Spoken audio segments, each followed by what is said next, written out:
கிறிஸ்துக்குள் பிரியமான தேவஜனமே, இந்த அருமையான 64வது நாளில் பரிசுத்த ஆவியானவர் உங்கள் ஒவ்வொரு பேரை நிரப்ப சித்தமாக இருக்கிறாரு.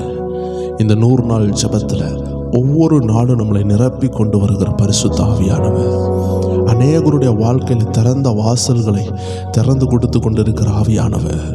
அநேகர் காத்து கொண்டிருக்கிறீங்க, என்னுடைய நேரம் வராதா, என்னுடைய நேரம் வராதா. ஆண்டு உங்களை பார்த்து தான் பேசுகிறார். உங்கள் நேரம் வந்திருக்கிறது, உங்கள் டைம் வந்திருக்கிறது. Your time has come. இந்த நாட்களில் விடுதலை உங்களுக்கு வந்திருக்கிறது. 38 வருஷமாக பெதஸ்தா குளத்துக்கு முன்னாடி ஒரு சகோதரன் இருந்து கொண்டே இருந்தான். ஆயுசு நாட்கள் போய்கொண்டே இருந்தது. என்னுடைய வாழ்க்கையில் ஒரு விடிவு காலம் இல்லையா என்று ஏங்கிக் கொண்டே இருந்தான். ஒவ்வொரு முறையும் அவன் முயற்சி செய்யும் பொழுது அவன் தோற்று கொண்டே இருந்தான். 38 வருஷம்.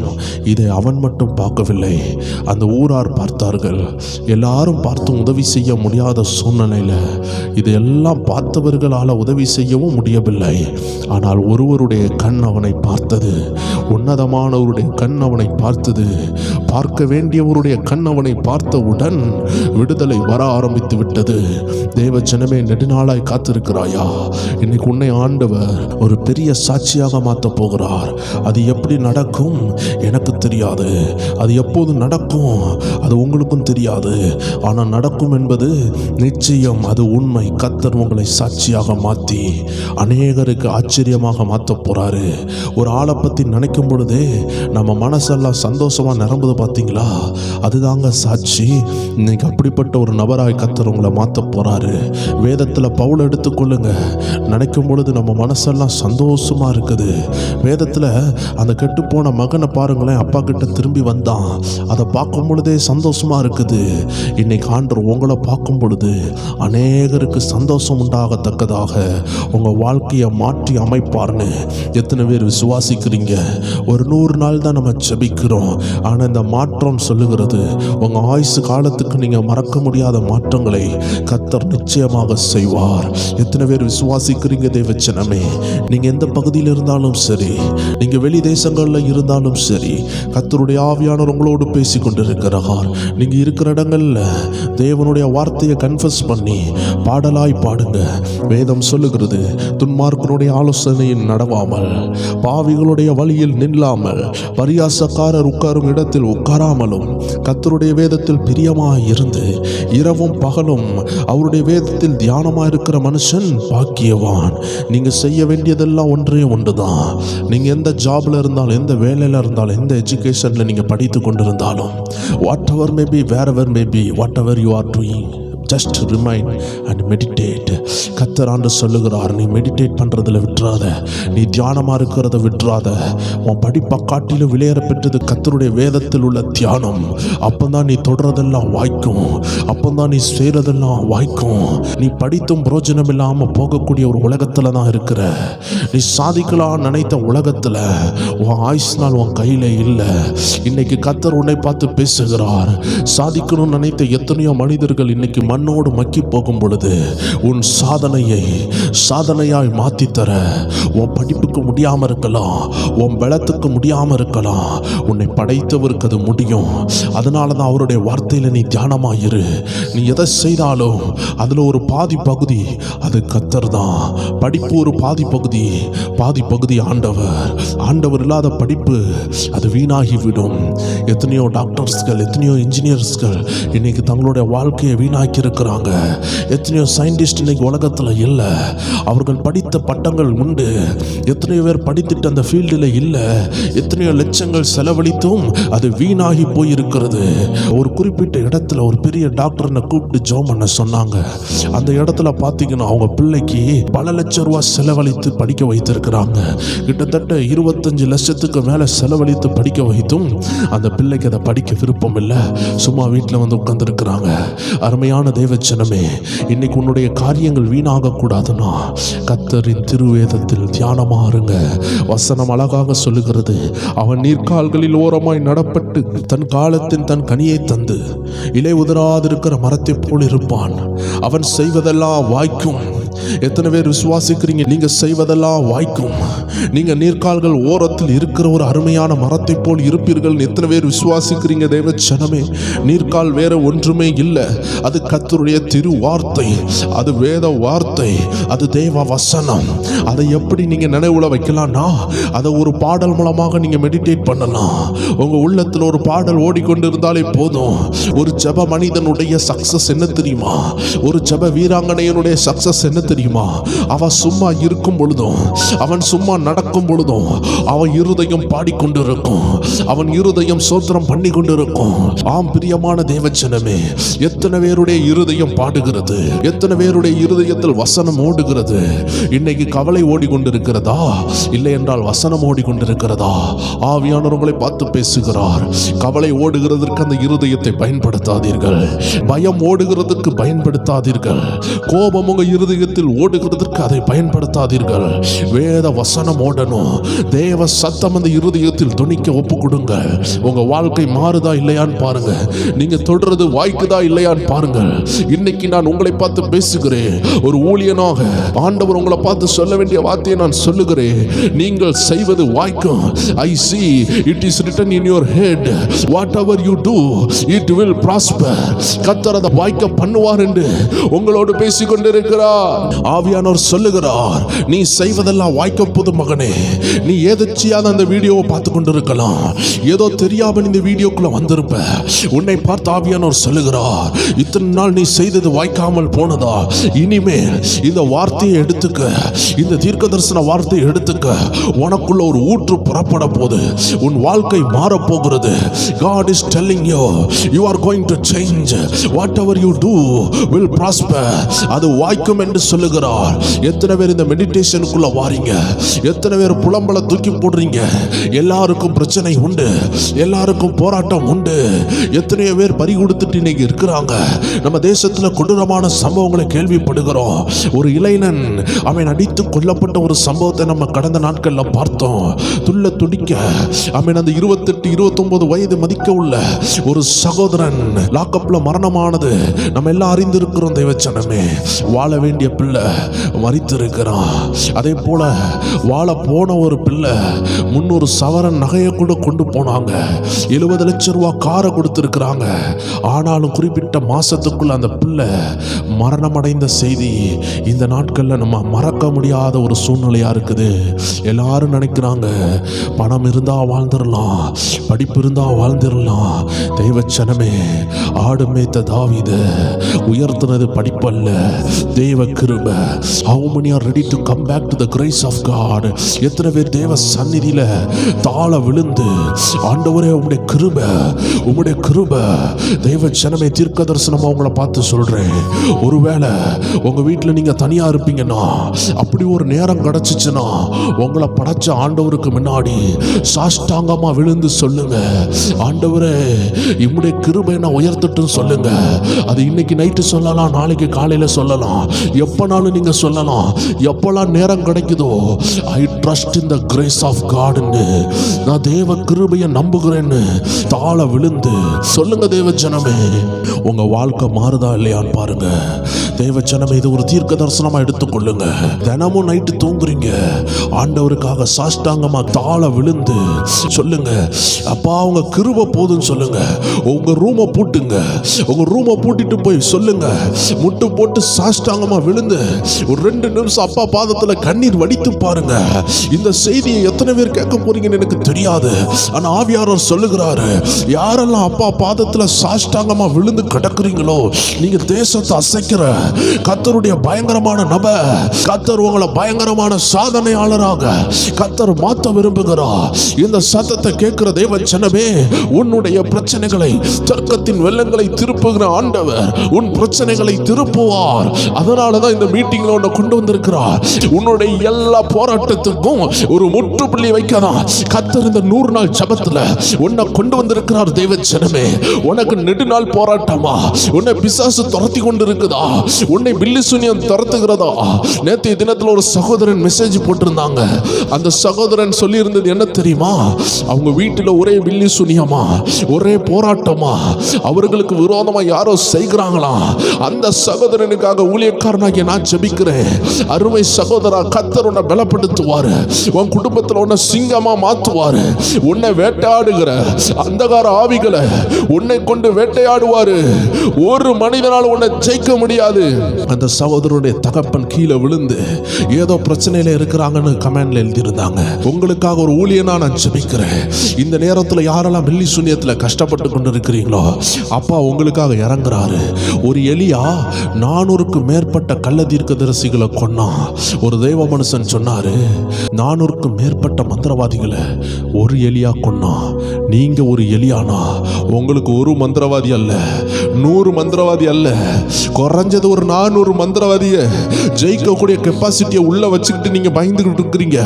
இன்னைக்கு ஆண்டவர் சொல்றாரு, உன்னை கொண்டு ஒரு மந்திரவாதி இல்ல தேவச்சனமே, ஆயிரக்கணக்கான மந்திரவாதிகளை தொட ஆண்டவர் உன்னை அழைச்சிருக்கிறாரு. இது கடைசி காலம். உன்னை தான் பயன்படுத்த போறாரு. உங்க அப்பா ஹாஸ்பிட்டல்ல இருக்கிறாங்களா? இப்பொழுது ஒரு அக்கினி இறங்குவதாக, அவர் மேல் இப்பொழுது இறங்குவதாக, இப்பொழுது விடுதலை உண்டாவதாக. எங்கெங்கெல்லாம் தேவ ஜனங்கள் பாடுபட்டு கொண்டிருக்கிறார்களோ, ஒரு அக்கினி இறங்குவதாக. இயேசுவின் நாமத்தில் இப்பொழுது ஒரு விடுதலை சம்பவிக்கட்டும் அப்பா. ஹாஸ்பிட்டல்ல வேதனையோடு இருக்கிறவங்களுக்காக ஜெபிக்கிறோம் ஆண்டவரே. கண்ணீரோடு இருக்கிறவங்களுக்காக ஜெபிக்கிறோம் அப்பா. வேதனையோடு இருக்கிறவங்களுக்காக ஜெபிக்கிறோம் ஆண்டவரே. தேவ ஜனமே ஒரு 2 நிமிஷம் ஜெபிக்கலாமா? இந்த அப்பாவுடைய திருவேதத்தை விட்டுட்டு எத்தனையோ பேர் வாழலான்னு போனாங்க. அவர்கள் இன்னைக்கு மடிந்து மாண்டு போறார்கள். குதிரையை நம்பினவர்கள், குதிரை வீரர்களை நம்பினவர்கள், யுத்த வீரர்களை நம்பினவர்கள், ராஜாக்களை நம்பினவர்கள் இன்னைக்கு மடிந்து விழுகிறத பார்க்க முடிகிறது. ஆனா கர்த்தரை நம்பினவர்கள் தலை உயர்ந்து நிற்கிறார்கள்.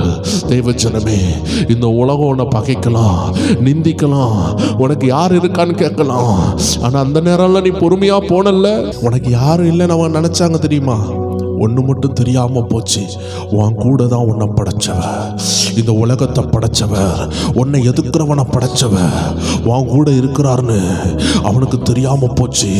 ஒரு தேவ மனுஷன் சொல்லுவாரு, இந்த உலகமே உனக்கு எதிராக இருந்தாலும் உன் கூட ஆண்டவர் மட்டும் இருந்தா போதும். You and God is a great majority. எத்தனை பேர் கமெண்ட் எழுதுவீங்க? அத்தனை பேரை நான் பார்க்கணும். அவன் ஒரு ஊழியனை நான் பார்க்கணும். உங்க கை அந்த கமெண்ட்ல எழுதணும், I and God is a great majority. நானும் என் தேவனும் பயங்கரமான சேனன். எத்தனை பேர் சொல்லுவீங்க? எத்தனை பேர் உள்ளத்தில் எழுதி வைப்பீங்க? எத்தனை பேர் உள்ளத்தில் இன்னைக்கு மறக்காம சொல்வீங்க, நானும் என் தேவனும் பெரிய மெஜாரிட்டிப்பா. அந்த அந்நிய தேசத்துல தானியேல் கூட இருந்தது யாருமே கிடையாது. படபலம் அல்ல, பணபலம் அல்ல, படிப்பு பலம் அல்ல, ஒண்ணுமே இல்ல. கர்த்தருடைய பலம், தானியேலும் ஆண்டவரும் சேர்ந்து ஒரு பெரிய மெஜாரிட்டியா மாறினாங்க. எத்தனை பேர் விசுவாசிக்கிறீங்க? உங்க எல்லையில ஒரு கிறிஸ்தவம் இல்லாம இருக்கலாம், ஒரு ஆராதனை இல்லாம இருக்கலாம். Don't forget, you and God is a great majority. நீயும் ஆண்டவரும் ஒரு பெரிய சேனை. மறந்து போவாத. உங்க கூட இருக்கிறவர்கள் அநேக தூதர்கள் இருக்கிறாங்க. தேவ ஜனம் உங்களுக்காக ஜெபிக்குது.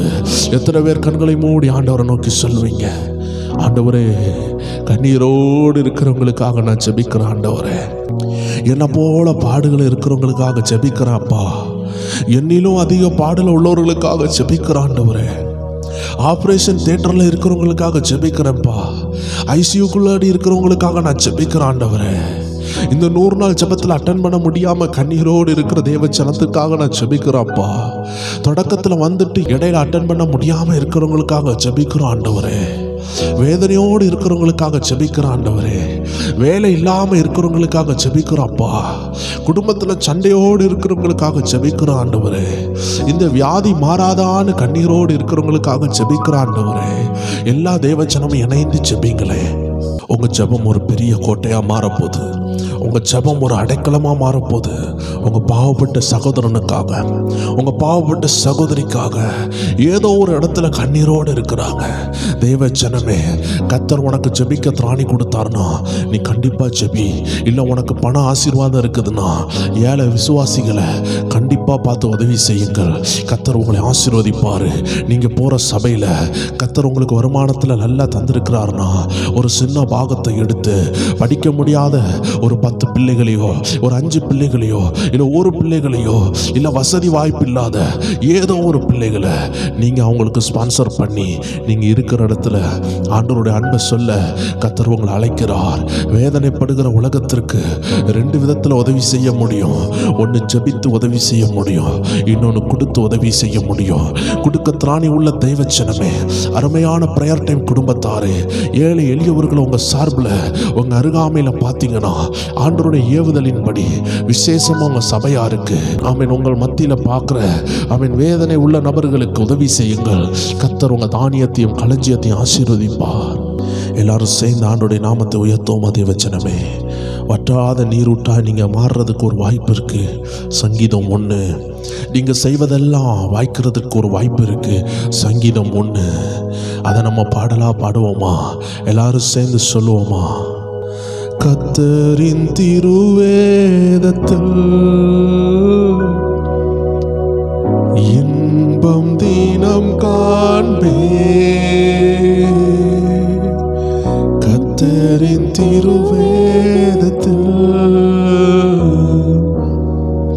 இன்பம் தினம் காண்பே, இரவு பகல் எப்போதும் தியானம் செய்திடுவே,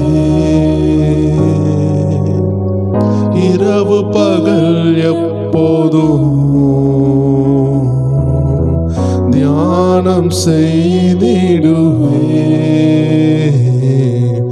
எப்போதும் பசுமை தப்பாமல் கன்னிகள், எப்போதும் பசுமை தப்பாமல் கன்னிகள், வாய்க்கால்கள் ஓரத்திலே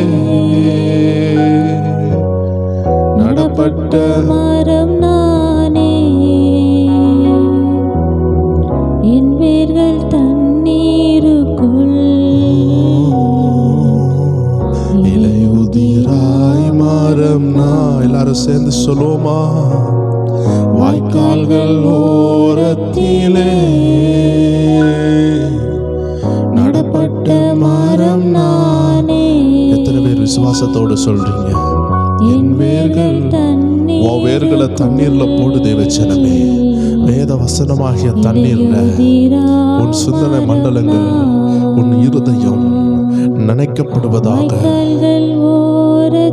இன்னைக்கு வரைக்கும் வாய்க்கால்ல வரலையா? இன்னிலிருந்து வந்துரு. உன் சோர்வு மாறட்டும், உன் பயம் மாறட்டும், உன் வியாதியை குறித்த பயம் மாறட்டும்.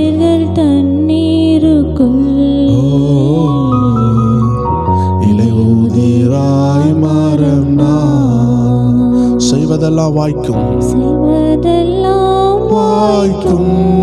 வெற்றி மேல் வெற்றி காண்பேன், வெற்றி மேல் வெற்றி காண்பேன். எல்லாரும் சொல்லுவோம், செய்வதெல்லாம் வாய்க்கும், நான் வெற்றி மேல் வெற்றி காண்பேன். பசுமை எப்போதுமே, பசுமை எப்போதுமே தப்பாமல் கனி கொடுப்பே, என்னில் பசுமை எப்போதுமே. எப்பவுமே பசுமை உங்க கூட இருக்கும். அது போராட்டமானாலும் பிரச்சனையானாலும் அந்த பசுமை உங்களுக்குள்ள இருக்கும். எப்போதும் பசுமை தப்பாமல் கனிகள், எப்போதும் பசுமை தப்பாமல் கனிகள், வாய்க்கால்கள் ஓரத்திலே. எல்லா தேவச்சனமும் சொல்லுங்களே, நடப்பட்ட மரம் நானே, என் வேர்கள் தண்ணீருக்குள் இலையுதிராய் மரம் நான். வாய்க்கால்கள், வாய்க்கால்கள் ஓரத்திலே நடப்பட்ட மரம் நானே, என் வேர்கள் தண்ணீருக்குள். என் வேர்கள் எத்தனை பேர் விசுவாசிக்கிறீங்க? இந்த நாட்கள்ல உங்க பசுமையை திருட யாராலையும் முடியாது. உங்களுடைய வல்லமையை திருட யாராலையும் முடியாது. எஸ் எஸ் எஸ் ஏன்னா வாய்க்கால்கள் ஓரத்தில் இருக்கிறோம். ஒரு பொழுதும் பஞ்சம் இல்லை, ஆவிக்குரிய பஞ்சம் இல்லை. கத்தரோடு இசைந்துட்டீங்கன்னா, கத்தரோடு இணைந்துட்டீங்கன்னா, பிலிப்பை போல ஆவியானவர் நடத்த ஆரம்பிச்சிருவாரு, நடத்துவாரு தேவச்சனமே உங்களை. வாய்க்கால்கள் ஓரத்திலே நடப்பட்ட மரம் நானே,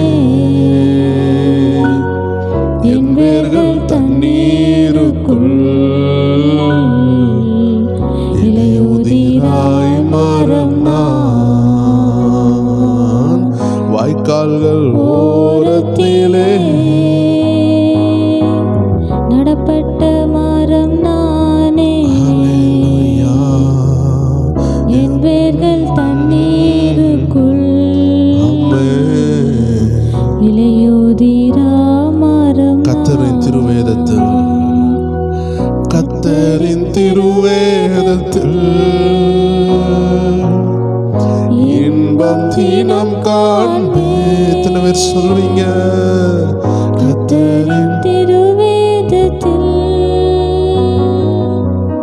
இன்பம் தினம் காண்பே, இரவு பகல் எப்போதும்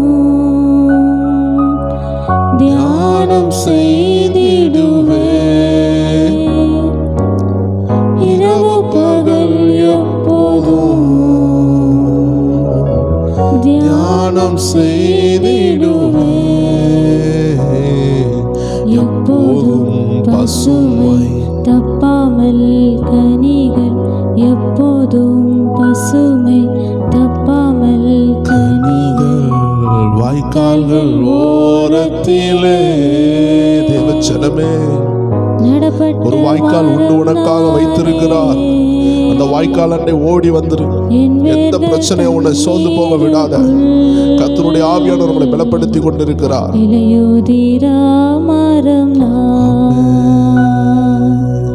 நீதிமான் செல்லும் வழிகள் கர்த்தரோ தினம் பார்க்கிறார். எத்தனை பேர் சொல்றீங்க? நீதிமான் செல்லும் வழிகள் கர்த்தரோ தினம் பார்க்கிறார். துன்மார்க்கர் பாதையெல்லாம், துன்மார்க்கர் பாதையெல்லாம் அழிவில் தான் முடியும். அந்த துன்மார்க்கர் பாதையெல்லாம் அழிவில் தான் முடியும். எப்போதும் பசுமை தப்பாமல் கனிகள், எப்போதும் பசுமை தப்பாமல் கனிகள். வாய்க்கால்கள் சொல்லுங்க சொல்லுங்க அருமையான தேவச்சனமே, நீங்க பாக்கியமுள்ள தேவச்சனம். நடப்பட்ட மரம் லட்சங்களுக்கு கிடைக்காத பாக்கியம் கர்த்தர் உங்களுக்கு கொடுத்திருக்கிறாரு. என் வேர்கள் தண்ணீர். நீங்க ஆசீர்வதிக்கப்பட்ட தேவச்சனம். எந்த கண்ணீர்ல இருந்தாலும் இந்த 100 நாள் ஜெபத்துல அப்பா சமூகத்துல அந்த கண்ணீரின் வேதனையை தெரிவிங்க. அப்பாவுடைய சமூகத்துல அதை கொட்டி தீர்த்துருங்க. உங்க மனசுக்குள்ள வைக்காதீங்க. கர்த்தர் அதற்காக யுத்தம் பண்ணுவா.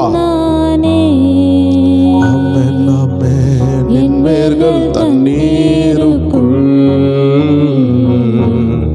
இலையுதிரா. துன்மார்க்கர் ஆலோசனை கேளாமல் வாழ்ந்திருப்பேன் சொல்லுவோமா? துன்மார்க்கர் ஆலோசனை நான் கேளாமல் வாழ்ந்திருப்பேன். அந்த துன்மார்க்க ஆலோசனை கேளாமல் வாழ்ந்திருப்பேன். பொல்லாரின் சொற்கள் படி நடவாமல் தினம் வாழ்வேன். எத்தனை சொல்வீங்க? இந்த உலகத்தார் சொல்றபடி பொல்லாரின் சொற்கள் படி நடவாமல் தினம் வாழ்வேன். எப்போதும் பசுமை தப்பாமல் கனிகள், எப்போதும் பசுமை தப்பாமல் இல்லாமல் கனிகள் வாய்க்கால்கள் ஓரத்திலே நடப்பட்ட மரம் நானே. என் வேர்கள் தண்ணீருக்குள் இலையுதிராய் மரம் நான். ஆமென். வாய்க்கால்கள் ஓரத்திலே நடப்பட்ட மரம் நானே. என் வேர்கள் தண்ணீருக்குள் நிலையுதிராய் மரம் நான். ஒருக்க கூட சொல்வோம், வாய்க்கால்கள் ஓரத்திலே. அருமையான தேவஜனமே, எந்த பணக்காரனுக்கு நீ உன்னை ஒப்பிட முடியும்? எந்த படிப்பாளிக்கு நீ உன்னை ஒப்பிட முடியும்? நீ யாரையும் உனக்கு நேராக ஒப்பிட்டு பார்க்காதே. ஏன்னா நீ விசேஷித்தவன், நீ விசேஷித்தவள் என்று ஆண்டவர் உன்னை பார்த்து பேசுகிறார். வாய்க்கால்கள் ஓரத்திலே, அந்த வாய்க்கால்கள் ஓரத்திலே நடப்பட்ட மரம் ஆமென், ஆமென், ஆமென், ஆமென், ஆமென். என் வேர்கள் தண்ணீருக்குள் இலையுதிரா மரம் நான். ஆவியானவர் காட்டுகிறார். ஒரு குறிப்பிட்ட வீட்டில் அம்மா நான் ஆண்டவரை ஆராதிக்கவா, இயேசுவை வணங்கவா வேண்டாமா அப்படின்னு உங்கள் பிள்ளை கேட்குது. ஆண்டவர் சொல்லுகிறார், அந்த பிள்ளையை பார்த்து சொல்லுங்க, மகனே நீ சோர்ந்து போகாதே, மகனே இயேசுவை தேடி ஒன்று நடக்கலன்னு சொல்லாதே. நீ தான் விசேஷித்தவன், நீ ஆண்டோடைய பார்வையில் விசேஷித்தவன். உன் குடும்பத்தில் நன்மை வருது. இந்த டிசம்பருக்கு முன்னாடி ஆண்டவர் காட்டுகிறார், டிசம்பர் 12 முன்னாடி உங்கள் வீட்டில் எந்த பிள்ளை இந்த விஷயம் நடக்கலைன்னு கேட்டுச்சோ, அதே பிள்ளைக்கு முன்னாடி கர்த்தர் உங்களை நிப்பாட்டி அந்த பிள்ளைக்கு ஆண்டவர் தெய்வம் என்பதை காட்டுவார். அந்த பிள்ளையினுடைய விசுவாசத்தை பலப்படுத்துங்க. தெய்வ ஜனமே, உங்கள் பிள்ளைகளுக்கு முன்னாடி அவிசுவாசமாக பேசாதீங்க. உங்கள் பிள்ளைகள் அந்த அவிசுவாச ஆவிக்கு இடம் கொடுக்கக்கூடாது. யார் என்ன காப்பாற்றுவா? நமக்கு ஒன்றும் இல்லையே, ஆண்டவரை தேடுறமே ஒன்றும் கிடைக்கலையே. Don't say any negative words which can impact your children. So ஆண்டவர் சொல்லுகிறார், உங்க பிள்ளைகளுக்கு முன்பதாக அவிசுவாச வார்த்தை அல்ல, விசுவாச வார்த்தையை பேச ஆரம்பிக்க தேவ ஜனமே. இந்த நாட்கள் அநேகர் செய்கிற தவறு அவிசுவாச வார்த்தை, அவிசுவாச வார்த்தை. ஆண்டவர் சொல்லுகிறார் உங்களை பார்த்து, எந்த பணக்காரன் உங்களுக்கு ஈடாக முடியும்? ஆமென். வேதத்தை தியானிக்காத கோடீஸ்வரர்கள் உண்டு, நித்திய ஜீவன் இல்லாத கோடீஸ்வரர்கள் உண்டு. இயேசுவை ஏற்றுக்கொள்ளாதவர்கள் பரிதபிக்கப்படுகிறவர்கள். இயேசுவை உள்ளத்தில் ஏற்றுக்கொள்ளாதவர்களுக்கு எப்படி நித்திய ஜீவன் கிடைக்கும்? தேவச்சனமே, இன்னைக்கு ஆண்டவர் சொல்லுகிறார், நீ விசுவாசிக்கிற அல்லவா? இந்த உலகத்தில் வேணா ஒன்ன ஒரு கேட்டகரியில போட்டு வச்சிருப்பாங்க. இந்த உலகம் சொல்லும், இவன் இப்படி, இவங்க குடும்பம் இப்படி, இவனுடைய ஸ்டேட்டஸ் இது, இவன் தொழில் இதுன்னு சொல்லும். ஆனா இயேசுவின் ரத்தத்தினால கழுவப்பட்ட தேவச்சனமே, ஆண்டவர் உங்களை பார்த்து சொல்லுகிறார், உங்களுக்கு ஒப்பான நபர் யார்? இயேசுவின் ரத்தத்தினால கழுவப்பட்ட தேவச்சனமே, உங்களுக்கு ஒப்பாக ஒரு பணக்காரனால நிற்க முடியாது. ஒரு பணக்காரனை உங்களையும் நிப்பாட்டி பார்த்தா இயேசுவின் ரத்தத்தினால கழுவப்பட்டவங்க தான் சிறந்தவங்க. பரலோகம் அவங்களை தான் மதிக்கும். ஆமென். ஒரு மனம் திரும்புகிற பாவிக்காக பரலோகம் சந்தோஷப்படுகிறது. எந்த பணக்காரனுக்காகவும், எந்த கோடீஸ்வரனுக்காகவும், எந்த கொலைகாரனுக்காகவும், எந்த ரவுடிக்காகவும் பரலோகம் சந்தோஷப்படுகிறதுன்னு சொல்லவே இல்லை. ஆனா ஒரு ரவுடி, ஒரு பாவி, ஒரு தேவனுக்கு விரோதமான துரோகி மனம் திரும்பினால், ஒரு பாவி மனம் திரும்பினால், இயேசுவின் ரத்தத்தினால் கழுவப்பட்டால், the whole heaven is rejoicing. முழு பரலோகமே சந்தோஷப்படுகிறது. எத்தனை பேருக்கு புரியுது? உங்களை தாழ்வாய் நினைக்கிற, உங்களை கீழ்த்தரமாய் நினைக்கிற எல்லா சூழ்நிலைகளையும் கர்த்தர் மாற்றுகிறார், கர்த்தர் மாற்றுகிறார். ஹெப்சிபான் ஒரு சகோதரி ஆண்டு காட்டுகிறார். உங்கள் சரீரத்தை கட்டி வைக்கிற சில அந்தகாரங்கள் உண்டு. இந்த நாட்கள்ல கர்த்தர் உங்க குடும்பத்துக்குள்ள ஒரு டெலிவரன்ஸை கொண்டு வருகிறாரு. கர்த்தர் உங்க வீட்டில் ஒரு மாற்றங்களை தருகிறார். உங்க கடன் பாரங்கள் ஒரு மாற்றம் வருகிறத நான் பார்க்கிறேன். ஹல்லேலூயா. ஒரு விலையேற பெற்ற எக்ஸாமுக்காக ஒரு குறிப்பிட்ட சகோதரி இங்க ட்ரை பண்ணி கொண்டு இருக்கிறீங்க. ஆண்டவர் உங்க கூட இருக்கிறாரு. எக்ஸாம் ட்ரை பண்ணுகிற தேவ ஜனமே, கர்த்தருடைய கரம் கூட இருக்கிறத நான் பார்க்கிறேன். நீங்க போகும்பொழுது தேவ கரம் கூட வருகிறது. பிறந்த நாளை செலிப்ரேட் பண்ணுகிற சிலர் உண்டு. கர்த்தருடைய ஆவியானவர் தொடுகிறார். உங்க குடும்பத்துல ஒவ்வொரு பிறந்த நாளும் வேதனையா இருந்துச்சா? நான் பிறந்ததே வேதனைன்னு யோசிக்கிறீங்களா? இனிமே நீங்க பிறந்த ஒவ்வொரு நாளும் சரித்திரமா மாறும். கர்த்தருடைய ஆவியானவர் நீ ஏன் பிறந்தன்னு உன்னை கேட்கக்கூடிய ஒரு லெவல்ல இருந்து நீ பிறந்தது தான்ப்பா என் வாழ்க்கையை மாத்திட்டுன்னு அநேகர் சொல்ற லெவல்ல கர்த்தர் உங்க கண்ணீரை துடைக்கிறத நான் பார்க்கிறேன். உங்க வேதனைகளை மாத்துகிறத நான் பார்க்கிறேன். தேவ ஜனமே, ஒரு குறிப்பிட்ட டியூஷன் டீச்சரை நான் பார்க்கிறேன். God is blessing you.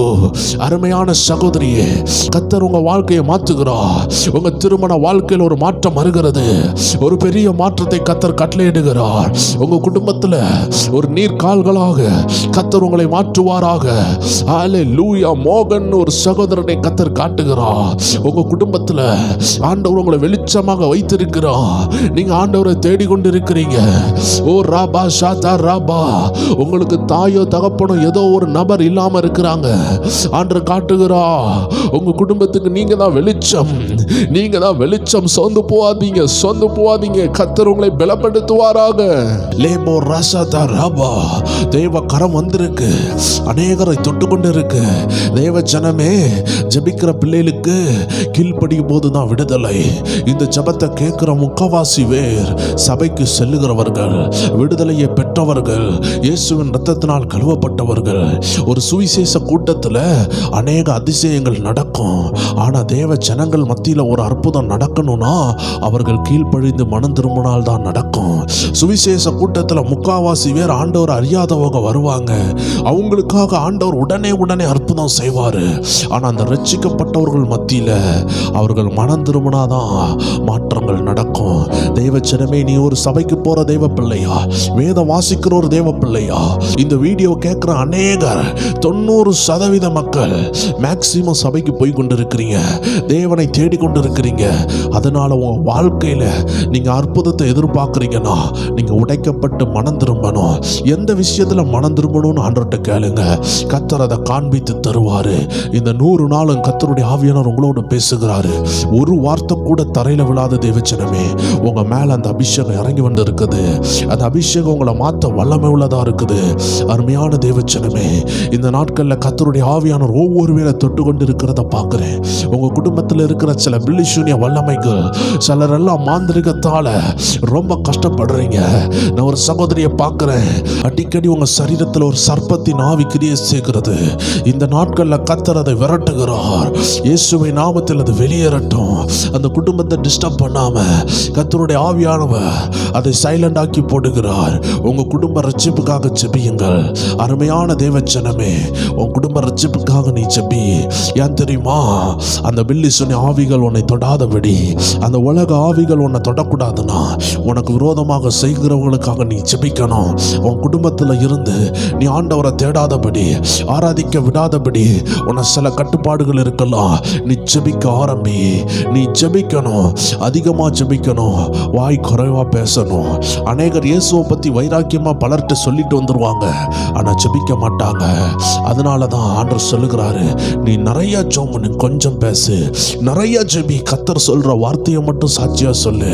சிலர் இருக்கிறாங்க ஊரெல்லாம் தெருவெல்லாம், ஈவன் அவங்க போற பஸ் ஸ்டாண்டில் கூட எல்லா இடத்துலையும் சாட்சியா வாழ் நினைப்பாங்க. ஆனா வீட்டில் வந்தா சண்டை, போராட்டம், ஜெபம் இருக்காது. ஆண்டவர் சொல்றாரு, ஃபர்ஸ்ட் வீட்டில் ஜெபம் வரட்டும், வீட்டில் சமாதானம் வரட்டும், வீட்டில் ஜெபம் கூடட்டும், பிறகு நீ சாட்சியா மாறு. உன் வீட்டில் நீ சாட்சியா இல்லாம போகும் பொழுது நீ எத்தனை பஸ் ஸ்டாண்ட்ல போய் ஆண்டருக்காக நீ சாட்சியா நின்னாலும், எல்லா இடத்துலையும் நீ ஆண்டருக்காக சாட்சியா நிக்கலாம். காலேஜில் நிக்கலாம், உன் ஒர்க் பிளேஸ்ல இருக்கலாம், எல்லா இடத்துலையும் நீ இயேசுவை பத்தி சொல்லுவ.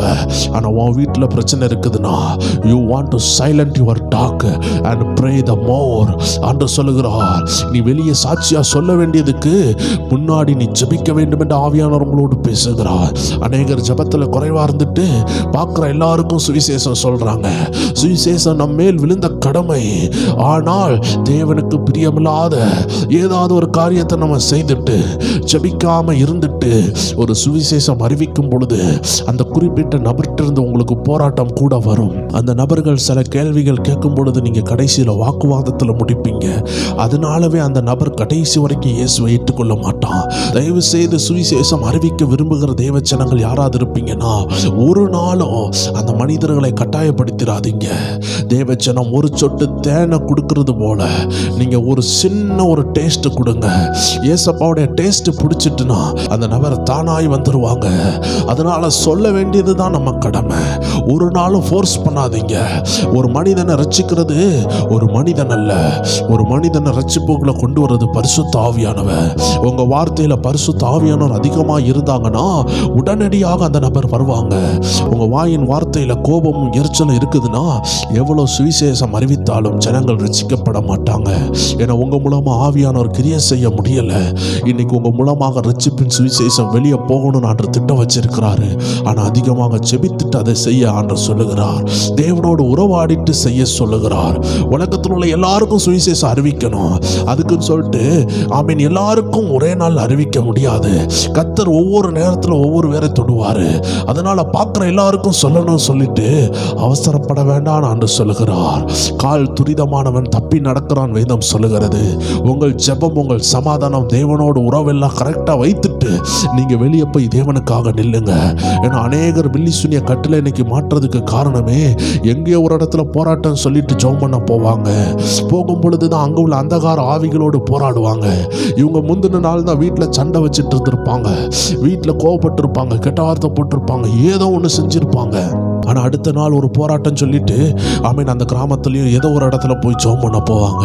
வேதத்தில் அப்போஸ்தலர் 19 அதிகாரத்தை பாருங்கள். பிசாசு சொல்லுகிறான், பவுலை தெரியும், இயேசுவை தெரியும், நீ யார் என்று கேட்டு அந்த 7 பேரையும் விரட்டி அடிக்கிறான். தேவ ஜனமே, கிறிஸ்துவின் வல்லமை இல்லாம, தேவ பலம் இல்லாம, சாட்சி இல்லாம தயவு செய்து போவாதீர்கள். ஆவியானவர் உங்களோடு பேசுகிறார். ஆவியானவர் இடைப்படும் பொழுது நல்ல சாட்சி உள்ள ஜீவியம் இந்த நாட்கள்ல இருக்குது. தைரியமா சுவிசேஷம் அறிவிக்கணும்னு ஒரு ஏவுதல் வரும் பொழுது புறப்பட்டு போங்கள். அது மிட் நைட்டா இருந்தா என்ன, அது பகல்ல இருந்தா என்ன, கர்த்தர் உங்களை ஏவனா எந்த இரவுலையும் எழும்பி போகணும். ஒரு குறிப்பிட்ட தேவதாசனுக்கு ஆண்டவர் சொன்னாரு, இந்த இரவு நீ போய் அந்த 3வது தெருவில் இருக்கிற ஒரு நபருக்கு சுவிசேஷம் சொல்லுன்னு சொல்லும் பொழுது இவன் தூங்கி கொண்டிருந்தாரு. அடுத்த நாள் காலையில எழும்பி பார்க்கும் பொழுது அந்த குறிப்பிட்ட நபருடைய வீட்டுல ஒரே கூட்டமா இருக்குது. என்னன்னு பார்த்தா அந்த நபர் நைட்டு குடித்துட்டு வந்துட்டு மன சமாதானம் இல்லாம ஒரு மரத்துக்கு மேல தூக்கு போட்டிருந்தாரு. ஆனா இந்த நபர் பரிசுத்த ஆவியின் நிரப்பப்பட்டவர், நல்ல சாட்சி உள்ளவர். ஏதோ ஒரு ஊழியத்துக்கு போயிட்டு வந்த களைப்புனால தூங்கிட்டாரு. அன்னைக்கு அவர் கதறி அழுதாரு, ஆண்டவரே நீங்க சொன்னதை கேட்டிருந்தா இந்த ஆத்துமா பரலோகத்துக்கு வந்திருக்குமே. ஆம்பிரியமான தேவ ஜனமே, தகுதி உள்ள அநேகருக்கு இன்னைக்கு சோர்வு பலவீனங்கள் உண்டு. ஆண்டவர் சொல்லுகிறாரு, நீங்க ரெடியா இருக்கிறீங்கன்னா you want to go any time for the God's ministry. நீங்க ஆயத்தமா இருக்கிறீங்கன்னா அது நடு இரவுனாலும் சரி, அது விடிய காலனாலும் சரி, அது குத்து இருட்டுனாலும் சரி, அது எந்த காடுனாலும் சரி, கர்த்தர் உங்களை அனுப்புகிறார்னா நீங்க கண்டிப்பாக போக வேண்டும். ஒருவேளை மத்தியாலமா இருக்கும், நல்ல பகல் வேலையா இருக்கும், நல்ல வண்டி இருக்கும், வாகனம் இருக்கும், செழிப்பு இருக்கும், பணம் இருக்கும், எல்லாருக்கும் ஆண்டவர் சுவிசேஷம் சொல்லுகிறதுக்கு உங்கள்கிட்ட சொல்லலைன்னா நீங்க போக கூடாது. உங்களுக்கு ஒரு ஏவுதல் கிடைக்கலையா, don't go for that. Go with the inspiration of the Holy Spirit. பரிசுத்த ஆவியின் ஏவுதலோடு போங்க. லூக்கா 4:1 வாசித்து பாருங்கள், மத்தேயு 4:1 வாசித்து பாருங்கள். ஆண்டவராகிய இயேசு பரிசுத்த ஆவியினால் நடத்தப்பட்டாரு. பிலிப்பு பரிசுத்த ஆவியினால் நடத்தப்பட்டாரு. பேதுரு பரிசுத்த ஆவியினால் நடத்தப்பட்டாரு. பவுல் பரிசுத்த ஆவியினால் நடத்தப்பட்டாரு. இன்னைக்கு நீங்களும் பரிசுத்த ஆவியினால் நடத்தப்படுவீர்கள்னா வீணான பில்லி சுனியங்கள் போராட்டங்கள் உங்களை தாக்காமல், உங்க காலத்துக்கு முன்னாடி சில வியாதிகள் போராட்டங்கள் உங்களை அட்டாக் பண்ணாம உங்களை நீங்க காத்துக்கொள்ளலாம். இன்னைக்கு கர்த்தர் உங்களோடு பேசி கொண்டிருக்கிறார். தேவச்சனமே, உள்ளத்தின் ஆழத்தில் இருந்து ஆண்டவருடைய வார்த்தையை கேட்க ஆரம்பிங்க. தேவ பிரசன்னம் உங்களை நிரப்பி கொண்டிருக்கு. கர்த்தருடைய ஆவியானவர் உங்களோடு பேசுகிறாரு. தேவ சமூகம் உங்களுக்கு முன்னாடி செல்லும். எல்லா போராட்டங்கள் மாறும், எல்லா நிந்தனைகள் மாறும், எல்லா அவமானங்கள் மாறும். தேவன் நம்மோடு இருந்தா நமக்கு விரோதமாக நிற்பவன் யார்? அருமையான தேவச்சனமே, இன்னைக்கு கர்த்தருடைய வார்த்தை உங்களை நோக்கி வருகிறது. ஆண்டுடைய வார்த்தை இருபுறமும் கருக்குள்ள பட்டயம். அந்த அருமையான வார்த்தையை உறவிடமாக கொண்ட தேவச்சனமே, வார்த்தையின் மகிமை தெரியாமல் போய்விடக்கூடாது. வார்த்தையை கிரியை செய்ய வைக்க ஒவ்வொரு தேவச்சனங்களுக்கும் தெரிய வேண்டும். அருமையான தேவச்சனமே, உங்கள் வீட்டில் கேஸ் ஸ்டவ் இருக்குது, மணன ஸ்டவ் இருக்கலாம், ஆமேன், இன்னைக்கு எலக்ட்ரானிக் ஸ்டவ் இருக்குது. எல்லாம் இருந்த உடனே வீட்டில் ஆகாரம் வராது. அதற்குள்ள ஞானம் வேண்டும். அதில் மணனை ஊற்றணும்னா மணனை ஊற்றணும், அதில் கேஸ் ஃபில் பண்ணால் கேஸ் ஃபில் பண்ணணும், அது எலக்ட்ரானிக்கில் ஓடுதுன்னா அந்த எலக்ட்ரிசிட்டியை கனெக்ட் பண்ணணும். ஸோ எல்லா விஷயத்திற்கும் ஒரு கனெக்ஷன் ஒன்று தேவை இருக்குது, ஒரு முறை இருக்கிறது. இன்னைக்கு ஆண்டவர் சொல்லுகிறாரு, அதே போல தான் ஆண்டோடைய வார்த்தையும் கிரியை செய்ய ஒரு முறை உண்டு. இன்னைக்கு ஆண்டோடைய வார்த்தை தெளிவாக சொல்லுது. ரோமர் 8ஆம் அதிகாரம் 31வது வசனத்தை வாசிக்கும் பொழுது, இவைகளை குறித்து நாம் என்ன சொல்லுவோம்? தேவன் நம்முடைய பட்சத்தில் இருந்தால் நமக்கு விரோதமாக இருப்பவன் யார்? யார் நமக்கு விரோதமாக இருக்க முடியும்? வேதம் சொல்லுகிறது, உபத்திரம் வர வேண்டியது அவசியம். உபத்திரம் நமக்கு வரும் பொழுது நம்ம பயப்பட வேண்டாம். அது நம்மளை சீர்திருத்தும், தேவ திட்டத்தை கொண்டு வரும். ஆனால் யார் மூலமாக உபத்திரம் வருதோ அவர்களுக்கு ஐயோ என்று வேதம் சொல்லுகிறது. ஸோ யார் உபத்திரத்தை தூண்டி விடுகிறார்களோ அவர்களை தேவன் தொடுவார். ஆனால் உபத்திரம் நன்மையாக மாறும். தேவச்சனமே, உங்களுக்கு விரோதமாக யாரால நிற்க முடியும் என்று வேதம் கேட்கிறது. இந்த நாட்களில் இப்படிப்பட்ட வல்லமையான ஆண்டவரை உங்க கூட வைத்துட்டு, வல்லமையான தேவ வார்த்தையை உங்க கூட வைத்துட்டு, எனக்கு ஒண்ணுமே நடக்கலையே, எனக்கு அற்புதம் நடக்கலையேன்னு சோர்ந்து போறீங்கல்ல, அதுக்கு சில பிரச்சனை உண்டு. அந்த பிரச்சனை என்னன்னு இன்னைக்கு ஆண்டவர் உங்களுக்கு காண்பித்து தருவார். அருமையான தேவச்சனமே, அதற்கு அடையாளமாக தான் நான் ஸ்டவ்வை பற்றி பேசினேன். உங்கள் வீட்டில் ஸ்டவ் இருந்த உடனே ஆகாரம் உடனே கிடைத்து விடாது. ஸ்டவ் இருந்த உடனே உங்களுக்கு ஒரு டீயோ ஒரு பிரேக்ஃபாஸ்ட்டோ கிடைக்காது. ஆமீன். அந்த ஸ்டவ்வில் உண்டாகிற ஹீட், அந்த நெருப்பை கரெக்டாக யூஸ் பண்ணி உங்கள் பாத்திரங்களை அதில் வைத்து அதுக்குள்ளே போட வேண்டிய காரியங்களை போட்டு, அதில் அரிசியோ அதில் காய்கறியோ எது உங்களுக்கு வேணுமோ அதை போட்டு அதனுடைய அவுட்புட்டை எடுக்கிறது உங்களுடைய ஒர்க்காக இருக்குது, உங்களுடைய கிரியையாக இருக்குது. இதே போல தான் தெய்வச்சனமே, வசனம் எழுதப்பட்ட வார்த்தையாக இருக்குது. இந்த எழுதப்பட்ட வார்த்தை உங்கள் இருதயமாகிய பலிபீடத்துக்கு கொண்டு போகப்படணும். இருதயமாகிய பலிபீடத்தில் போகும் பொழுது யூ வில் ஸ்டார்ட் மெடிடேட். நீங்கள் மெடிடேட் பண்ண ஆரம்பிப்பீங்க, நீங்கள் தியானிக்க ஆரம்பிப்பீங்க. எந்த வசனம் தியானத்துக்கு உட்படுத்தப்படுதோ அந்த வசனம் பரிசுத்த ஆவியினால் நடத்தப்படும். அந்த வசனம் ஏற்ற நேரத்தில் அது எப்படி கிரியை செய்யணும்னு பரிசுத்த ஆவியானவர் கைகளில் எடுத்து அதை உபயோகப்படுத்துவார். வேத வசனம் உள்ள இல்லைன்னா பரிசுத்த ஆவியானவர் நம்மளை இயக்குகிறது கடினமான விஷயம். நான் நிறைய ஜெபிக்கிறேன் பாஸ்டர், நான் நிறைய அந்நிய பாஷை பேசுகிறேன் பாஸ்டர், என்ன வேணா நீங்க சொல்லலாம் தெய்வச்சனமே. இன்னைக்கு ஆண்டவர் உங்களை பார்த்து சொல்லுகிற ஒரு விஷயம், வேத வசனம் இருதயத்துக்கு போகவில்லை என்றால் எவ்வளவு நேரம் அந்நிய பாஷை பேசினாலும், எவ்வளவு நேரம் ஜெபித்தாலும் உங்க வாழ்க்கையில் அடுத்த உயர்வு இருக்காது. சில கட்டுகளில் இருந்து விடுதலை வராது. ஏன்னா விடுதலையை கொண்டு வர போறது சத்தியம்தான். ஸோ ஒரு ஜெபத்தை காட்டிலும் ரொம்ப பவர்ஃபுல்லானது வேத வசனம். ஒரு வல்லமையான ஊழியக்காரர் சொல்வாரு, ஆமீன், எது தெரியுமா ரொம்ப பவர் கூடனது? வேத வசனம். ஏன்னா வேத வசனத்தை கொண்டு போறது தான் ஜெபம். ஒரு கரண்ட் வயர் பெருசா இருக்குதா, இல்லை அந்த கரண்ட் வயருக்குள்ள இருக்கிற மின்சாரம் பயங்கரமா இருக்குதான்னு கேட்டா, அந்த வயரை தொடும் பொழுது அந்த வயர்ல உள்ள பவர், அந்த கரண்ட் தான் பயங்கரமா இருக்குது. இதே போல தான் தேவச்சனமே, ஜெபம் சொல்லுகிறது இட்ஸ் அ லாங்குவேஜ். அது கர்த்தரோட பேசுகிற ஒரு அனுபவம். ஆனா கர்த்தரோட பேசுகிற வார்த்தையில தேவ வார்த்தை இருக்கு பார்த்தீங்களா, அதுதான் பயங்கரமான பவர் கூடனது. தேவ ஜனம் புரியணும். இன்னைக்கு தேவ ஜனங்கள் வேதம் வாசிக்காம ஜெபிக்கிறாங்க. அநேகர் வேதம் மூடப்பட்டு இருக்கும், பல மணிக்கூர் ஜெபிக்கணும்னு நினைப்பாங்க. ஆனா வேதத்தின்படி ஜெபிக்காமல் அவங்க இஷ்டத்துக்கெல்லாம் ஜெபித்துக்கிட்டு இருப்பாங்க. வேதத்தை வாசிக்க ஆரம்பித்தால்தான், வேத ஞானம் தேவன் கொடுத்தால்தான், வேதத்தில் உள்ள வசனங்களை வைத்து ஜெபிக்க ஆரம்பித்தால்தான் அநேக விடுதலைகளை காண முடியும். சில போராட்டங்கள் வரும் பொழுது உங்க உள்ளத்துல இருந்து அலைப்புரண்டு வருகிறது போல சில வாக்குத்தத்தங்கள் துள்ளி வருகிறத உங்களால பார்க்க முடியும். அநேக நாட்கள் சிறு வயதுல கூட இதை யோசித்தது உண்டு. எப்படி ஏசப்பா கரெக்டா பிசாசை விரட்டுறதுக்கு ஏற்ற வார்த்தை எப்படா சொன்னாருன்னு அடிக்கடி யோசிக்கிறது உண்டு. ஆனா ஊழிய பயணத்துல வந்த பிறகுதான் தெரியுது, ஓகே, நம்ம சிந்தனை மண்டலங்களை காட்டிலும், நமக்கு இருக்கிற மூளை பிரெயின் சொல்லக்கூடிய இதை காட்டிலும் இதுக்கும் அப்பாற்பட்ட ஒரு ஸ்டோரேஜ் இருக்குது. அதுக்கு வேற தான் உள்ளான மனிதன். உள்ளான மனுஷனுக்கு ஒரு பிரெயின் இருக்குது, உள்ளான மனுஷன்ல ஒரு ஸ்டோரேஜ் இருக்குது, அங்கதான் வசனத்தை வைக்க முடியும். அருமையான தேவஜனமே, ஒரு பொருள் கெட்டு போக கூடாதுன்னா அதை ஃப்ரிட்ஜில் வைக்கிறோம், அதை ஃப்ரீசர்ல வைக்கிறோம், அதை குளிர் சாதன பெட்டியில வைக்கிறோம். ஏன்னா அது கெட்டு போகக்கூடாது. இதே போலதான் தேவஜனமே, வசனத்தை உங்க இருதயமாகிய பாத்திரத்தில் வைக்கணும். வசனம் உங்க சிந்தனையில இருக்கிற வரைக்கும் அது ஆவியாக ஜீவனாக மாறவே முடியாது. ஏன்னா அது சிந்தனை சார்ந்தது. வசனம் உங்க இருதயத்துக்கு போக வேண்டும். அந்த வழிகளை செவ்வாய்ப்படுத்தினீங்கன்னா உங்க அற்புதம் நடக்கும். வசனத்தை கிரியையில் கொண்டு வருவது எப்படி, வசனத்தை ஆக்டிவேட் பண்ணுவது எப்படி, வசனத்தில் உள்ள ஆவியின் ஜீவனையும் வெளியே கொண்டு வருகிறது எப்படி, எல்லாம் வருகிற நாட்கள் ஆவியானவர் சொல்லி தருவாராக. தேவ ஜனங்கள், நீங்க இருதயத்தில் திறந்திருந்தீங்கன்னா கர்த்தர் உங்களோடு பேச வேண்டியதை பேசுவாரு. ஒவ்வொரு நாளும் செய்தியும் உங்களுடைய இருதயம் எவ்வளவு திறந்திருக்குதோ அதுக்கு ஏத்தாக்குல தான் ஆண்டவர் கொடுக்க முடியும், பேச முடியும். 6 கற்சாடியை பார்த்து அதை நிரப்ப சொன்னாரு. அங்க 7வது கற்சாடி இருந்துச்சுன்னா அதையும் சொல்லியிருப்பாரு. ஆண்டவருக்கு எவ்வளவு இருக்குதோ அவ்வளவு நிரப்புவாரு. உங்க இடம் குறைவா இருந்துச்சுன்னா அவர் குறைவா தான் பேசுவாரு. நம்ம நினைப்போம் 100 நாள் ஜெபம், கர்த்தர் நமக்கு விடுதலை ஆக்குறதுக்கு வார்த்தை தாராருன்னு நினைப்போம். கர்த்தர் உங்களுக்கு வார்த்தை தந்தாலும் உங்க இருதயம் பூட்டப்பட்டிருந்துச்சுன்னா அந்த இருதயத்துக்குள்ள வசனம் போக முடியாது. தேவ ஜனங்கள் ஜாக்கிரதையா இருக்க வேண்டிய காலம். நம்ம நல்ல வசனத்தை சிந்தையால கேட்போம், ஆனா இருதயம் பூட்டப்பட்டிருக்கும். இதை தான் மத்தேயு 13 அழகாக ஆண்டு சொல்லுகிறாரு. வழி அருகே விதைக்கப்பட்ட விதைகள், பாறையான கற்பாறையான இடத்துல விதைக்கப்பட்ட விதைகள், முள்ளுள்ள இடங்கள்ல விதைக்கப்பட்ட விதைகள், நல்ல நிலத்தில் விதைக்கப்பட்ட விதைகள். வழி அருகே விதைக்கப்பட்டவர்கள் எப்படி இருக்கிறாங்க? அவர்கள் கேட்கும் பொழுதே அந்த வசனத்தை இழந்துருவாங்க.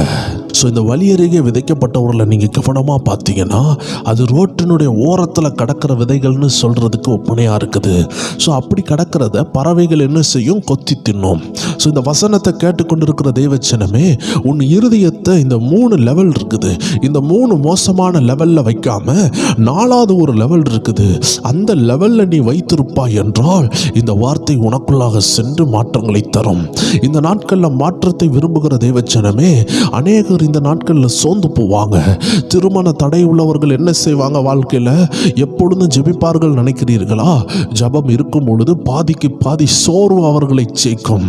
எந்த போராட்டமானாலும் அவர்களை ஜெயித்து கொண்டே இருக்கும்.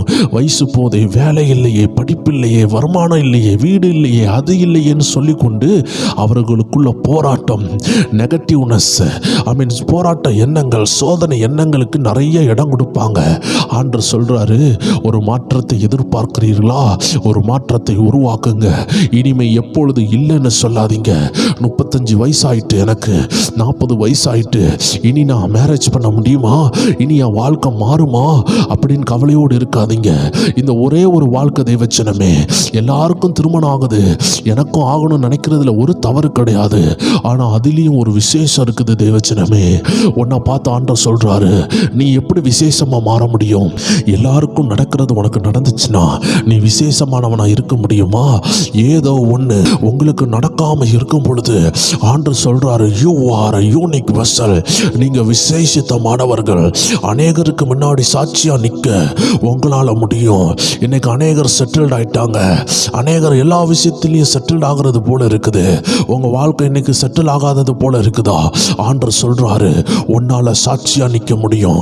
ஏன்னா அநேகருக்கு ஏற்ற நேரத்தில் எல்லாம் நடக்கும் பொழுது நீங்க ஏற்ற நேரத்தில் எனக்கு நடக்காம இருந்துச்சுன்னு கர்த்தருக்காக நின்று சாட்சியா வாழ உங்களால முடியும். அதனால ஏன் நீங்க வேற சிந்தையா யோசிக்க கூடாது? ஏன் கர்த்தருடைய வார்த்தைக்கு இடம் கொடுக்க கூடாது? ஏன் ரொம்ப நாளா புலம்பி இல்லை இல்லைன்னு சொல்லுகிறதுக்கு பதிலா என் தேவன் என் கூட இருக்கிறாரு, மாற்றத்தை தருவாரு. எனக்கு ஏதோ ஒரு டிலே இருக்குது. Delay is not denial. வேதம் சொல்லுகிறது, கர்த்தர் உங்களை காத்திருக்க வைக்கிறார்னா கழுக போல பறக்க வைப்பாரு. உங்களை காத்திருக்க வைத்து உங்களை வீணாக்குறது தெய்வ சித்தம் அல்ல. நீங்க தேவனுடைய கரத்தில் உங்களை ஒப்பு கொடுத்து பாருங்க. தேவனுடைய சத்தத்துக்கு மட்டும் செவி கொடுங்க. இந்த உலகம் என்ன சொல்லுதுன்னு கேட்காதீங்க. இந்த உலக நண்பர்கள் சொல்றதை கேட்காதீங்க. உங்க குறிப்பிட்ட நபர்கள், உங்களை வெறுக்கிற நபர்கள், உங்க பகையாளிகள், உங்க நண்பர்கள் என்னவும் சொல்லட்டுமே, கர்த்தர் உங்களை என்ன சொல்லுகிறாரோ அதுதான் நீங்க. கர்த்தர் உங்களை பார்த்து சொல்றாரு, நீ தேவனுக்கு காத்திருக்கிறாயா? நீ விசேஷித்தவன், நீ விசேஷித்தவன். Your delay is not a denial. உன்னுடைய தாமதம் ஆண்டவர் மறந்தார் என்று அல்ல. கர்த்தர் உன்னை நினைவு கூறுகிற நாட்கள் வருகிறது. உன்னை கொண்டு பயங்கரமான காரியங்கள் செய்யும் நாட்கள் வருகிறது. அதனால நீ அந்த 3 நிலங்களை போல உன் இருதயத்தை கடினப்படுத்திராத. இந்த 100 நாளும் ஆவியானவர் வந்து மாற்றுகிற வார்த்தையை தாராரு. ஆனா உங்க இருதயம் எப்படி இருக்குது? வழி அருகே விதைக்கப்பட்ட நிலத்தை போல இருக்குதா, இல்ல கற்பாறையான நிலத்தை போல இருக்குதா, இல்ல முள்ளுள்ள இடம் போல இருக்குதா, இல்ல நல்ல நிலமா இருக்குதா? வந்த வார்த்தையெல்லாம் அற்புதமான வார்த்தை தான், தீர்க்க தரிசனமான வார்த்தையெல்லாம் வருகிறது. ஆனா உங்க இருதயத்தை நீங்க வைத்திருக்கிற பொசிஷன் ரொம்ப அவசியம். தேவச்சனமே, உங்க இருதயம் ஆயத்தமா இல்லைன்னா கர்த்தர் பேசுகிறது உங்க இருதயத்துல போவாது, அது உங்க சிந்தனையில போயிடும். உங்க சிந்தனையில போறது நீங்க ஜெபிக்கவில்லை என்றால் உங்க இருதயத்துக்குள்ள வராது. இதுதான் பிசாசு செய்கிற சில குழப்பம், சில தந்திரம். தெய்வச்சனம் புரியணும். சில தந்திரங்களை சத்துரு செய்கிறான். நீங்க ஒழுங்கா ஜெபிக்காம வசனத்தை கேட்க ஆரம்பிக்கும் பொழுது அந்த வசனங்கள் எல்லாம் உங்க சிந்தனையில போயிடும். யாராவது கேட்டா சொல்லுவீங்க, எனக்கும் தீர்க்க தரிசனம் உண்டு, கர்த்தர் என்னையும் இப்படி நடத்துவேன் சொல்லியிருக்கிறாரு, என்ன வெளி தேசங்களுக்கு கொண்டு போவேன் சொல்லியிருக்கிறாரு, எனக்கு வேற தேசங்கள்ல வேலை வாய்ப்புகள் கிடைக்கும், என் குடும்பம் நல்லா இருக்கும்னு சொல்லியிருக்கிறாரு, என்னையும் ஊழியக்காரனா மாத்துவேன் சொல்லியிருக்கிறாரு, எல்லாமே சொல்லியிருக்கிறாருன்னு சொல்லுவீங்க. ஆனா உங்க வாழ்க்கையில ஒண்ணு கூட நடக்க ஆரம்பிக்கல. காரணம் என்ன தெரியுமா? ஆண்டோடைய வார்த்தை வந்தது உண்மைதான், அது இருக்கிறது இப்போ உங்க சிந்தனையில. ஆண்டவர் சொல்லுகிறாரு, ஸ்டார்ட் ப்ரே, ஜெபிக்க ஆரம்பி, சோர்ந்து போகாம ஜெபிக்க ஆரம்பி. சிந்தனையில விதைக்கப்பட்ட அந்த வார்த்தை அப்படியே மறந்து போறதுக்கு முன்னாடி அது வழி அருகே விதைக்கப்பட்டு, அது கற்பாறையில விதைக்கப்பட்டு, அது முள்ளுள்ள இடத்துல விதைக்கப்பட்டு, அது அப்படியே வேர்பற்ற முடியாம நாசமாகி போகாம, அது ஐஸ்வர்யத்தின் மயக்கத்தினாலும், அது உலக கவலையினாலும், அந்த முட்களினால் அந்த விதைகள், தீர்க்க தரிசன வார்த்தைகள் நாசாக விடாம அது வழி அருகே விதைக்கப்பட்டது போல துஷ்டனாகிய பறவை வந்து கொத்தி கொண்டு போவாம அது நல்ல நிலமாகிய உன் உள்ளான மனுஷனாகிய அந்த ஆவிக்குள்ள, அந்த இருதயத்துக்குள்ள, உன் சிந்தனையில உள்ள வார்த்தை அது உள்ள போச்சுன்னு வைங்களேன். நல்ல நிலம் எது தெரியுமா? உங்க இருதயம் தான். அதனாலதான் ஆண்டவர் சொல்றாரு, சிந்தனையில விதைக்கப்பட விடாத. சிந்தனையில விதைக்கப்பட்ட வார்த்தை இருதயத்துக்கு போகணும்னா ஜெபிக்கணும். ஜெபிக்கிற தேவ பிள்ளையால தான் இருதயத்துக்குள்ள வசனங்களை கொண்டு வர முடியும். இருதயத்துக்குள்ள வசனத்தை கொண்டு வந்தாதான் ஆவியானவர் கிரியை செய்ய முடியும். ஆவியானவர் கிரியை செய்தாதான் உங்களுக்குள்ள இருக்கிற வசனத்தை நீங்க வாயை திறந்து கன்ஃபஸ் பண்ணுவீங்க, வாயை திறந்து அறிக்கை பண்ணி ஜெபிப்பீங்க, இருதயத்துல விசுவாசிப்பீங்க. விசுவாசம் கூட கூட அற்புதங்களை காண்பீங்க. அருமையான தேவச்சனமே, எப்படி ஒரு ஸ்டவ் மட்டும் இருந்தா சாப்பாடு வராது. அந்த ஸ்டவ்ல ஒரு பாத்திரம் வைக்கணும், அந்த பாத்திரத்துக்குள்ள அரிசி போடணும், இல்லை என்றால் காய்கறி போடணும், உங்களுக்கு என்ன வேணுமோ அந்த ப்ராடக்டை போடணும். அப்பதான் உங்களுக்கு என்ன நடக்கும்? ஒரு நல்ல சாப்பாடோ நல்ல ஒரு குழம்போ எதுனாலுமே நீங்க அதுல ஒர்க் பண்ண வேண்டியது இருக்குது. இதே போல உங்க கையில் இருக்கிற வசனத்திற்காகவும் நீங்க ஒர்க் பண்ண வேண்டியது இருக்குதுன்னு வேதம் தெளிவாக சொல்லுகிறது. அருமையான வேதம் சொல்லுகிறது, கர்த்தர் உங்க கூட இருந்தா உங்களை யார் எதிர்க்க முடியும்? ஸோ இன்னைக்கு நிறைய போராட்டத்தில் இருக்கிறேன்னு சொல்றீங்கல்ல, வசனம் சொல்லுகிறது, சங்கீதம் 18:29 சொல்லுது, உம்மாலே நான் ஒரு சேனைக்குள் பாய்ந்து போவேன், என் தேவனாலே ஒரு மதிலை தாண்டுவேன். அருமையான தேவச்சனமே, ஏன் தாண்ட முடியல? இன்னைக்கு அநேக போராட்டங்களை தாண்ட முடியல. கர்த்தருடைய வார்த்தை வருது. அதை சொல்றதுக்கு முன்னாடி உங்களை பார்த்து சொல்றேன், இந்த வார்த்தையை சிந்தனையில வாங்கி கொண்டு இருக்காதீங்க. இந்த வார்த்தை இருதயத்துக்குள்ள போகணும். எத்தனை பேர் சோத்திரம் பண்ணி கொண்டு இருக்கிறீங்க? சோத்திரம் பண்ண பண்ண உங்க இருதயத்துக்குள்ள வசனம் போவோம். இருதயத்துக்குள்ள போற வசனம் தான் அது அக்னி ஆஸ்திரங்களா மாறி, அது பயங்கரமான ஆயுதங்களா மாறி உங்களை விடுதலையை கொண்டு வரும். தேவச்சனமே, வழி அருகே விதைக்கப்பட்ட வசனம், அதை விட்டுறாதீங்க. சோத்திரம் பண்ணி கொண்டிருக்கிற தேவச்சனத்தை பார்த்து நான் சொல்றேன், நீங்க சேனையை தாண்டுவீங்க, நீங்க மத்தியில தாண்டுவீங்க. இந்த வருஷம் அந்த சேனையை தாண்டுவீங்க. சிலருடைய திருமண தடை இந்த வருஷம் ஒட்டையும், சிலருடைய குழந்தை பாக்கிய தடை இந்த வருஷம் ஒட்டையும், சிலருடைய வேலை இல்லாமை தடை இந்த வருஷம் ஒட்டையும், சிலருடைய நெடுநாள் வியாதி இந்த வருஷம் கர்த்தர் உடைப்பாரு. எத்தனை பேர் விசுவாசிக்கிறீங்க? சேனைக்குள்ள பாய போறீங்க, மத்தியில தாண்ட போறீங்க. யாரால? கர்த்தரால. அதனால தான் சொன்னேன், கர்த்தர் உங்க கூட இருப்பார் என்றால் யார் உங்களுக்கு விரோதமாக இருக்க முடியும்? ரோமர் 8:31 நீங்க வாசித்து பாருங்கள். தேவன் நம்முடைய பட்சத்தில் இருந்தால் நமக்கு விரோதமாக நிற்பவன் யார்? அதனால தான் சங்கீதக்காரன் சொல்லுகிறார், நான் உம்மால ஒரு சேனைக்குள்ள பாய்வேன் ஆண்டவரே, ஏன்னா நீங்க என் பட்சத்தில் இருக்கிறீங்க. யார் எனக்கு விரோதமாக நிற்க முடியும்? யார் எனக்கு விரோதமாக பேச முடியும்? நான் உம்மால ஒரு சேனைக்குள் பாய்வேன். எந்த தடனாலும் தேவச்சனமே நீ தேவனால் அதை மேற்கொள்ள முடியும். நீ மட்டும் இந்த கிறிஸ்தவ வாழ்க்கை வாழல. இந்த கிறிஸ்தவ வாழ்க்கையை வாழ்ந்து சாதித்தவர்கள் உங்க கண்ணு முன்னாடி இருக்கிறாங்க. பிசாசு ஒரு நாளும் வஞ்சிக்க ஒப்பு கொடுக்காதீங்க. உங்க கண்ணு முன்னாடி தேவ ஊழியர்கள் இல்லையா? உங்க கண்ணு முன்னாடி ஏராளமான தேவ ஜனங்கள் இல்லையா? இன்னைக்கு ஆண்டு அநேகரை உயர்த்தி கொண்டு இருக்கிறாரு. தேவனுக்கு கீழ்ப்படுகிறாங்க. அவங்க எல்லாரும் செஞ்சது என்ன தெரியுமா? they worked for the word of God. அந்த வசனம் கிரியை செய்ய அவர்கள் கிரியை செய்தார்கள். வசனம் கிரியை செய்ய என்ன கிரியை செய்யணும்னா, உங்க சிந்தனையில் உள்ள வசனத்தை, உங்க வேதாகமத்தில் உள்ள வசனத்தை அதை வாசித்து உங்க இருதயத்துக்கு கொண்டு போகணும். உங்க இருதயத்துக்கு போன வசனம் ஜெபத்தில் இருக்க இருக்க பரிசுத்த ஆவியினால் நிரப்பப்படும். ஆவியானவர் அந்த வசனத்தை எடுத்து பயன்படுத்த ஆரம்பிப்பாரு. ஸோ சோர்ந்து போறதுக்கு பதிலா, கவலைப்படுறதுக்கு பதிலா, தாமதமாக இருக்குதுன்னு சொல்லிட்டு வேதனையோட ஒரு ஓரத்தில் கடந்து தூங்குறதுக்கு பதிலா, ஒவ்வொரு நாளும் புலம்புறதுக்கு பதிலா ஒரு வசனத்தை எடுத்து அதை தியானித்து இருதயத்துக்கு கொண்டு போய் பாருங்க. இருதயத்துக்கு போன வசனம் ஆவியாகவும் ஜீவனாகவும் மாறுகிறது. வேதம் சொல்லுகிறது எபிரெயர் 12:1, ஆகையால் மேகம் போன்ற இத்தனை திரளான சாட்சிகள் நம்மை சூழ்ந்திருக்க, பாரமான யாவற்றையும் நம்மை சுற்றி நெருங்கி நிற்கிற பாவத்தையும் தள்ளிவிட்டு விசுவாசத்தை துவக்குகிறவரும் முடிக்கிறவருமாய் இருக்கிற இயேசுவை நோக்கி நமக்கு நியமித்திருக்கிற ஓட்டத்தில் பொறுமையோட ஓடக்கடவும். ஆம் தேவச்சனமே, நீங்க ஒரு ஆள் மட்டும் இந்த விசுவாச வாழ்க்கையில ஓடல. உங்களுக்கு இருக்கிற பிரச்சனை மாதிரியே அநேகருக்கு இருக்குது. வேதத்துல சொல்லுது, மேகத்தை அண்ணாந்து பாருங்கள். எத்தனை மேகம் இருக்குது? மேகத்தை எண்ண முடியுமா? மேகத்தை எண்ண முடியாது. மேகம் போன்ற சாட்சிகள்னு வேதம் சொல்லுகிறது. அப்படி என்றால் என்ன? மேகத்தை போல அநேகர் இயேசுக்காக வாழ்ந்திருக்கிறாங்க. மேகத்தை போலனா மேகத்தை நம்மளால எண்ண முடியாது. அப்படி என்றால் எண்ண முடியாத அளவு மக்கள் இன்னைக்கு இந்த வேதத்தின்படி வாழ்ந்து சாதித்திருக்கிறாங்க. ஆண்டு உங்களை பார்த்து சொல்றாரு, எண்ண முடியாத மக்கள் இயேசுவை நேசித்து இயேசுவை நம்பி அவர்கள் வாழ்க்கை தரம் மாறினதுன்னா உங்க வாழ்க்கை மாறாதா? உங்க ஆவிக்குரிய வாழ்க்கை மாறாதா? உங்க குடும்ப ஜீவியம் மாறாதா?